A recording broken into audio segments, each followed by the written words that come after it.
Now, if you've been following nVidia or ATI's latest graphics card for that matter, you'll notice that a lot of them are getting pretty warm these days. They get pretty hot during operations. So it's been necessary for a lot of gamers and enthusiasts alike to look for different options for cooling, because the reference cards don't usually come with a really nice cooler.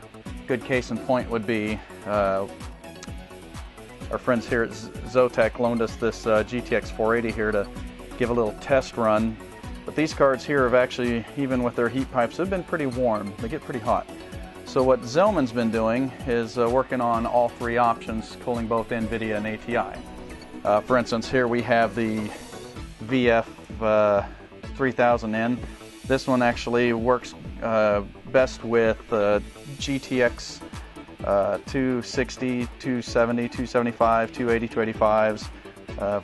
We have another card here, reference an amp edition from Zotac as well. This particular cooler works with. We also have a VF3000A. This is the ATI version. Works with the HD 5800 series, which are include the 5830, 5850, and the 5870 like we have on this one here from Gigabyte.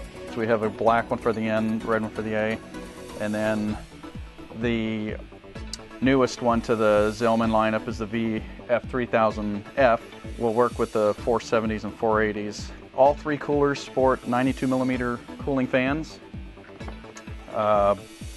These fans are rated somewhere between 18 dB and 32 dB depending on the model. The RPM range is also from about 1400 RPMs to 3000 RPMs. So granted, even at 32, 33 decibels, that's still quite a bit quieter than the reference cards. 3000A actually has a red LEDs built into the fan. The 3000N and the 3000F have blue LEDs built into the fans. So another kind of cool aspect for the gamers and enthusiast types that are out there. All three coolers also offer fan controls in case you want to control the airflow yourself and the noise. It gives you an option of controlling noises as well. So what we're going to do now is unbox a couple real quick and have a little close-up of what each cooler actually looks like. Alphabetical order here. We'll start with the ATI cooler here. This one here in particular has the fan controller and appropriate wiring. Got your manual. Here you can see the various heat sinks you're going to need for your memory chips, your voltage, your circuits, VRM, all of which have their thermal tape already added to it, so you can just apply it for that easily. And of course all your little screws and standoffs, springs, tension, anything you need to mount it. Pretty simple. Right here we have the VF3000A. This one's for the ATI cards.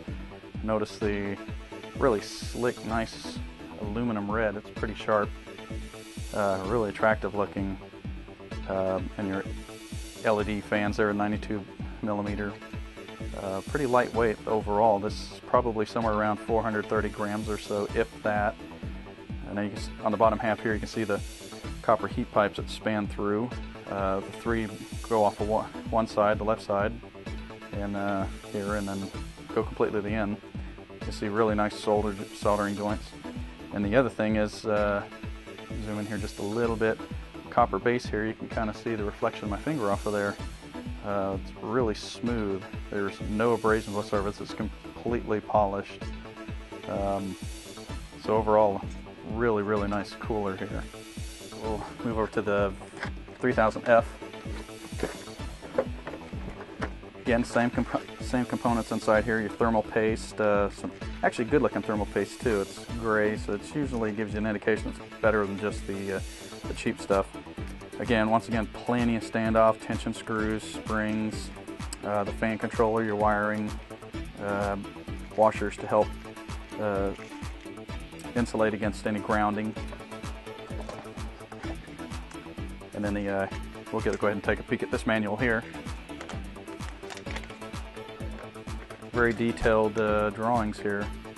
Should be able to, after looking at these originally, these look like they're pretty simple, so you should be able to figure it out based on that. It usually didn't take too much effort to install a VGA cooler.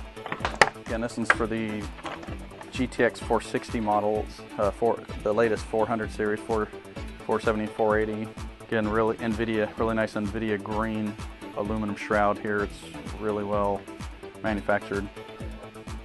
Same design, three heat pipes running the entire length. And again, the copper base is mirror finish. Actually, really nice quality on these here. Last but not least, again, more of the same.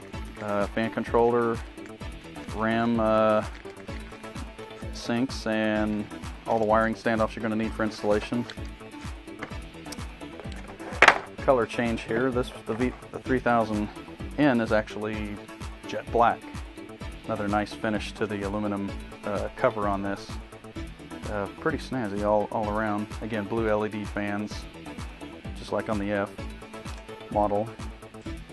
And you get another look at the copper pipes that run through that span through the base. And again, another mirror finish. So these things are going to make complete contact with your GPU surface, which is exactly what you want. Now, the one thing that this one does not have that you're going to want to make sure you install when you're working with the 3000F is your plates here that go pretty much cover everything. That would include your RAM, any of the voltage regulation circuits, anything that would possibly cause any kind of heat.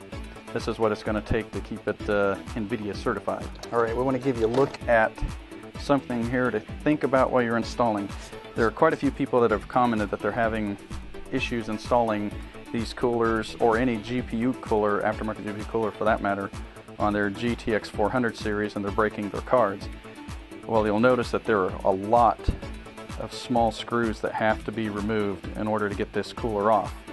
The only one you really don't have to remove is this one on the top half by the PCI. Holds against the PCI bracket. What you don't see, and this is what's getting everybody confused and causing them to damage your cards, is you look under this sponge that they've used, a spacer, to help keep cards from grounding. You'll notice there is a screw hidden underneath there, and there's a screw hidden underneath right there as well. You'll want to double check yours and make sure your card, for some odd reason, doesn't have any anywhere else. Those are the only two on the GTX 480. So whether you're taking apart your ATI card or your nVidia GTX series, you're going to want to look underneath anything that's on there. This is the GTX 280. This one's a little bit different. You're just removing these screws here, and then you can get to the under half of the other screws, which are actually easy to see. So on your GTX 200 series, working with the 3000N, you're not going to have a whole lot of trouble with those. So that should be pretty self-explanatory. So that about covers it.